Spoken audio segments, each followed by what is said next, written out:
안녕하세요. 진흥라디오 DJ를 맡은 이목사입니다. 바쁜 일상을 보내시는 성도님들을 위해 오늘도 팬인가 제자인가 라는 책 가지고 성도님들과 함께 하겠습니다. 자, 볼륨을 적당히 높여주시고 이제 시작합니다. 가장 중요한 사실, 나는 제자다. 하나님이 나는 팬이 아니다라는 충격적인 깨달음으로 나를 격동시키신 지도 어느새 5년이 넘었다. 내 인생의 방향을 180도로 바꿔놓은 그 순간에 대해서는 프롤로그에서 자세히 소개한 바 있다. 그 순간 하나님은 나의 눈을 열어 내가 얼마나 오랫동안 한나팬으로 살아왔는지를 적나라하게 보여주셨다. 그러고 나서 철저하게 헌신된 제자로 가는 새로운 길로 나를 이끄셨다. 그런데 순전히 나의 개인적인 여유였기 때문에 그토록 많은 사람이 합류할 줄은 상상도 하지 못했다. 솔직히 이야기를 남들에게 하고 싶지 않았다. 명색이 목사라는 사람이 예수님의 제자가 무엇을 의미하는지도 제대로 모른 채 수년 동안 목회를 해왔다는 사실이 너무나 창피했기 때문이다. 책이 출간되기 직전 한 친구를 만나 그런 심정을 토로했다. 그때 친구는 내게 지극히 단순한 진리 하나를 일깨워 주었다.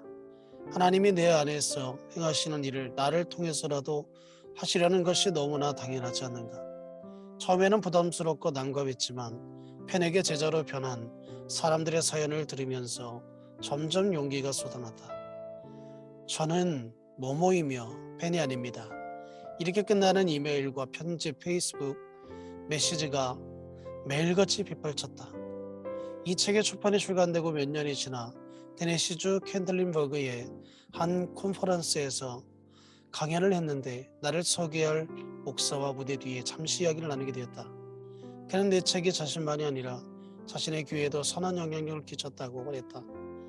나는 감사하다고 말한 뒤 어떤 점이 특히 도움이 되었는지를 물었다. 그러자 그는 다음과 같이 말했다. 예수님의 제자가 된다는 것이 행동이 아니라 정체성의 문제라는 것을 난생 처음 이해하게 되었습니다. 저는 팬이 아니라 제자입니다. 이것이 제 정체성입니다. 나는 예상한 답인 것처럼 고개를 끄덕였고 실제로 그것이 내 책에서 전하는 메시지 가운데 하나인 것은 사실이다. 하지만 솔직히 그 말을 번뜩 깨달아지는 바가 있었다. 그날 나는 이 책에 새로운 장을 더한다면 제자가 행동이 아니라 정체성의 문제라는 점을 다루겠다고 마음먹었다. 정체성이 삶의 방향을 결정한다. 잠시 당신이 처음 보는 얼굴들로 가득한 방 안에 들어간다고 상상해봐라. 방 한가운데 명찰이 작성한 테이블에 놓여있다. 형형색색의 명찰들에는 안녕하세요, 나는 누구누구입니다, 아무개입니다 라고 적혀있다. 펜을 들어 막 당신의 이름을 쓰려고 하는데 테이블 앞에 친절한 아줌마가 당신을 멈추게 하고서 여기서는 명찰을 색다르게 작성한다고 설명한다. 연습된 미소를 띤 파마머리의 통통한 아줌마를 떠올리며 들어보라. 이름을 쓰면 재미없으니까 다른 것을 써보는 건 어때요? 이름 말고 다른 것으로 선생님을 소개해보세요. 잠시 반발심이 일어난다. 이럴 때 쓰라고 태어날 때 이름을 짓는 게 아닌가. 하지만 이는 시키는 대로 해보기로 한다. 자, 이제 내 질문이다. 빈칸에 어떤 단어를 적어넣겠는가? 많은 사람이 직업을 적어놓을 것이다. 대부분의 사람들이 직업으로 자신을 소개하기 때문이다. 나는 교사입니다. 나는 건축가입니다. 나는 학생입니다. 나는 장사꾼입니다. 나는 경영자입니다. 중요한 관계에 따라 자신을 소개할 수도 있다. 나는 아내입니다. 나는 남편입니다. 나는 처녀입니다. 나는 총각입니다. 나는 자신이 과거에 겪은 혹은 현재 겪고 있는 문제로 빈칸을 채운 사람들을 많이 만났다. 나는 주정뱅이입니다. 나는 마약 중독자입니다. 나는 우울 환자입니다. 나는 이혼녀입니다. 나는 암 환자입니다. 나는 매 맞고 사는 여자입니다. 자신이 열정을 품고 있는 것으로 명찰을 작성할 수도 있다.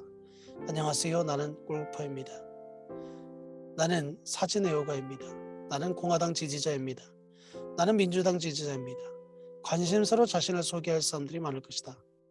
빈칸에 어떤 단어를 채워놓든 그 단어는 당신의 삶에 막대한 영향을 발휘하는 단어다. 우리가 정체성의 핵심으로 삼는 것이 우리의 삶의 모든 것을 결정하기 때문이다. 그런데 막상 우리는 정체성에는 관심을 갖지 않고 행동에만 초점을 맞춘다. 특히 교회가 그렇다. 사람들에게 어떻게 행동해야 하는지를 가르치는 것에만 열을 올린다. 나도 그런 설교를 여느 목사 못지않게 많이 했다. 어느 교회를 가나 무엇을 해야 하고 무엇을 하지 말아야 한다는 이야기뿐이다. 하지만 우리의 행동은 정체성에 따라 결정된다. 다시 말해 자신이 누구인지를 알고 나면 무엇을 해야 할지는 저절로 알게 된다. 우리가 행동에 초점을 맞추는 것은 당장 성과를 나타나고 성과를 쉽게 측정할 수 있기 때문이다. 그래서 대부분의 책과 설교가 행동 교정을 위한 아이디어와 기법을 강조한다. 수만 가지 행동 규칙을 존재하며 수많은 사람이 이런 규칙을 지키기 위해 무던히 애를 쓴다. 하지만 정체성에서 비롯하지 않은 행동 변화는 작심삼일일 뿐이다. 이것이 성경에서 우리가 예수님에게 어떤 존재인지에 그토록 큰 관심을 기울이는 이유다. 우리의 진정한 정체성이 팬이 아니라는 점을 이해하고 제자로서의 정체성을 받아들이면 삶의 방향이 놀랍도록 분명해진다. 제자의 정체성을 막는 걸림돌.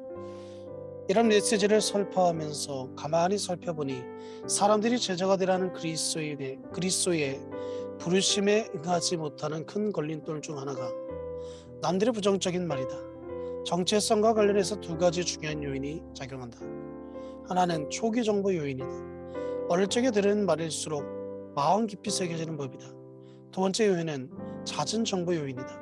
주기적으로 듣는 말은 정체성 형성에 큰 영향을 미친다.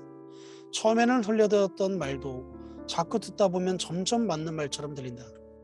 잠시 당신이 어릴 적에 그리고 자주 들은 말이 당신의 정체성을 어떻게 형성했는지를 생각해보라. 예를 들어 부모님에게 주로 어떤 말을 들었는가? 너는 게을러. 너는 실수가 너무 많아. 너는 지독히 실망스러운 자식이야. 내 아빠랑 똑같아. 혹은 어릴 적에 양부모나 학교, 선생님, 감독에게 자존감을 무너뜨린 말을 들었는가? 어느 주일 예배를 마치고서 40대 중반에 성공한 사업가와 대화를 나눠갔다.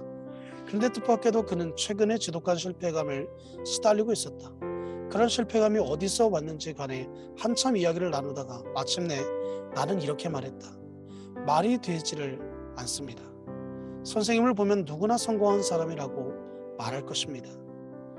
내 말이 끝나기가 무섭게 그가 말했다. 누구나 그렇겠지요. 딱 한 사람 저희 아버지만 빼고요. 알고 보니 그의 아버지는 어릴 적부터 그리고 틈만 나면 그에게 실망스러운 자식이라고 말했던 것이다. 너는 평생 내 마음에 들 수 없어. 너는 절대 성공할 수 없다. 오랫동안 그런 말을 듣고 살았기 때문에 나무롭지 않게 성공한 지금도 거울을 보면 실패자의 얼굴로 보인다. 스스로를 실패자로 여기는 성공 사업가라니 얼마나 안타까운가. 그런데 이런 사람이 의외로 많다. 스스로를 어리석게 여기는 박사, 뚱뚱하다고 한숨을 쉬는 보디빌더, 거울에 비친 자신의 모습을 혐오하는 모델, 늘 자격지심에 시달리는 MVP. 이유가 무엇일까? 어릴 적부터 누군가에게 너는 뭐뭐뭐다라는 말을 자주 들은 탓이다. 남들이 뱉은 어떤 말 때문에 제자로 나서라는 예수님의 부르심을 계속해서 받아들이지 못하고 있는가? 첫 제자들도 그랬던 것이 분명하다. 그래서 예수님은 12제자 행동을 변화시키는 것보다 그들에게 완전히 새로운 정체성을 주시는데 집중하셨다. 예를 들어 어부라는 낡은 정체성을 지우고 사람을 낚는 어부라는 새로운 정체성으로 그들을 부르셨다. 그들의 명찰에서 세리라는 정체성을 지워버리고 제자라고 쓰셨다. 사울은 아예 바울로 개명시키셨다. 이것으로 이 목사가 추천하고 대신 읽어주는 재능라디오 29번째 시간을 마치겠습니다. 오늘의 이 시간도 성도님들의 가정과 삶 위에 하나님의 동행하심이 있기를 축복합니다. 감사합니다.